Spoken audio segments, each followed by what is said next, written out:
نن زموږ معاشره د امر بالمعروف او د نهي عن المنکر د ترتیباتو سره ډېره په غفلت کې روانه ده. چې کله په کور کې بوډا ګناه وویني،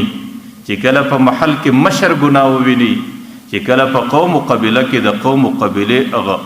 صاحب اختیار سره ګناه وویني، نو صرف کوشش یې دا دی چې ځان د هغه ګناه څخه محفوظه وساتي. نور دا فکر نشته ورسره چې دا زما کشر دی، دا به زه څنګه د ګناه سره راګرځوم او په کوم شکل به د دې څخه د ګناه څخه د راګرځولو ترتیب جوړوم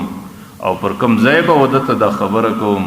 نو زه هم هسې نه چې بیا خو دغه سړی چې د بل چا د امر بالمعروف او نهي عن المنکر فریضه فاتوي، چې د هغې په خاطر باندې کومه ګناه د په ماتحت انسانانو کې روانوي، داسې نه چې بیا د قیامت میدان کې دی په هغه ګناه کې شریک ورسره وبلل شي. نو ما ستاسو مخکې د پیغمبر علیه الصلاة والسلام حدیث پیش کړی. پیغمبر علیه الصلاة والسلام د امر بالمعروف او د نهي عن المنکر 3 درجې بیان کړي دي. د ټولو سم مخکینۍ درجه که سړی په غلط کار باندې ته وویني نو فلیغیره بیده، د لاس په زور به راګرځئ، د طاقت استعمال وکړئ، د زور استعمال وکړئ او په یو خپل قسم زور و طاقت به هغه سړی د دې ګناه د عمله سره راګرځئ. لیکن د دې سره دا شرط او دا ضروري خبره ده چې د طاقت د استعمال په خاطر باندې فاغي کې د فتنې او د فساد ترتیب نه وي، فاغي کې د بغض او د نورو تکلیفاتو اندیشه نه وي. نو بیا د انسان سره چې کم طاقت ورسره دی د هغې طاقت په خاطر به د دې ګناه مخنیوی کوي او د دې ګناه د راګرځولو ترتیب به کوي. نن چې کم د کور او د خاندان مشر دی چې هغه د ټوله خاندان د تور سپین مالک بلل کیږي او د هغې خبره په ټوله خاندان کې چلیږي او د خاندان انسان د هغې د خاندان انسانان د هغې د خبرې منلو ته تیار دي. هغې که چیرې په دې خپل خاندان کې ناروا ویني، ګناه ویني، نافرماني ویني، نو د هغې دا ذمواري جوړېږي چې د خپل خاندان به د دې ګناه سره راګرځوي. او که چیرې دا سړی د خپل خاندان د دې ګناه څخه نه راوګرځوي، بیا د قیامت په میدان کې چې د خاندان کومه ګناه ده او د خاندان د ګناه کومه سزا ده، هغه سړی بیا د کور مشر که سم دی په ګناه کې شرکت نه کړی، د خاندان په هغه ګناه او د هغې په سزا کې زموږ شریعت کې ورسره شریک بلل کېږي. صرف په دې خاطر باندې نه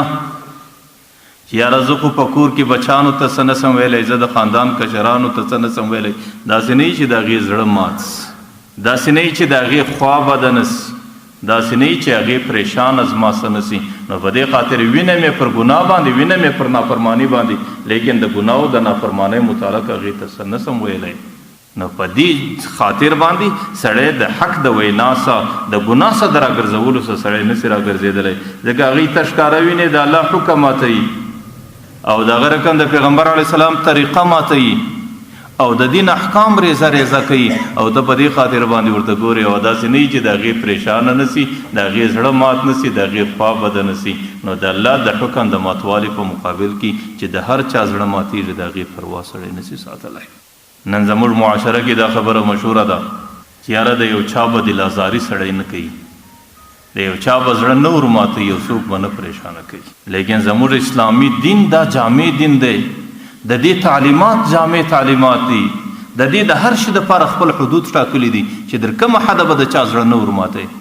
در کومه حده پورې به څوک نه پریشانه کوي او در کومه حده پورې به د چا د مزاج او د فکر او د ترتیب خیال ساتي. ځکه د دې د هر شي دپاره خپل حدود سته،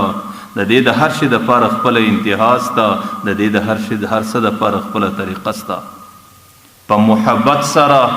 په ورورګلوي سره، په شفقت سره، په خیرخواهي سره د یو سړي د ګناه څخه د راګرځولو فکر وکړه. لیکن که ستا د شفقت او د خیرخواهۍ سره سره د دې ګناه د راګرځولو په خاطر باندې د زړه ماتېږي، بیا د زړه مات سي، په دې کې په شریعت کې هېڅ بدوالی نشته. که ستا د خیرخواهۍ او د همدردۍ او د بهترین شکل د وینا سره سره هغه پریشانه کېږي، د هغې سوچ و مزاج خرابېږي، بیا د هغې سوچ و مزاج خرابېدل، د هغې خیال ساتل دا پر انسان باندې ضروري نه وي. ما درته ویل سړی په سترګو د الله د حکم ماتوالی ویني، د هغې په مقابل کې د چا د مزاج د ماتوالي پروا سړی نسي ساتلی. ما مخکې دا درته ویل د دې دپاره خپلې طریقې سته چې په داسې شکل به ستا وینا وي چې هغې د ځان سپکاوی محسوس نه کړي، په داسې شکل باندې به ستا وینا وي چې هغې خپل ځان رسوا محسوس نه کړي،